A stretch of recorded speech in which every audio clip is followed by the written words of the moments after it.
অনেকে যখন জ্বর নিয়ে আমাদের কাছে আসছেন এবং জ্বরটা বেশ পারসিস্ট করছে, ধরুন 3 দিনে কমছে না, একটা নর্মাল ইনফ্লুয়েঞ্জার যে ডিউরেশন থাকে সেখান থেকে বেরিয়ে যাচ্ছে,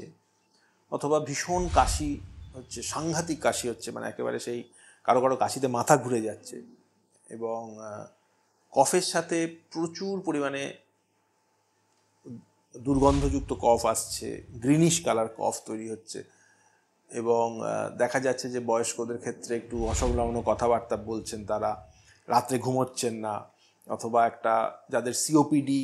অ্যাজমা এই ধরনের অসুখগুলো আছে তাদের ক্ষেত্রে এই জ্বরের পরে এই সমস্যাগুলো হচ্ছে, তাদের ক্ষেত্রে কিন্তু আমরা হাসপাতালে ভর্তির কথা বলছি। এবং হাসপাতালে ভর্তি বলতে গেলে যে কথাটা বলা হয়, হাসপাতালের ওয়ার্ড নয়, আমরা বলছি একটা মনিটরড বেড যেখানে আছে, সেটা আইসিইউ হতে পারে, যেটা এইচডিইউ হতে পারে, সেখানে ভর্তি হতে হবে। কারণ তাদের কিন্তু মনিটরিংয়ের দরকার পড়ছে, কারণ আমরা দেখছি এই সমস্ত ভাইরাসের পরে একটা ব্যাকটেরিয়াল ইনফেকশন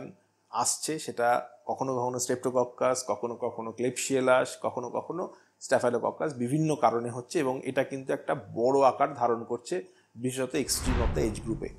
তো আইসিইউ কিংবা এইচডিইউ ভর্তি হতে বললে ভয় পাবেন না, এটা নিঃসন্দেহে আপনাদের এই রোগটাকে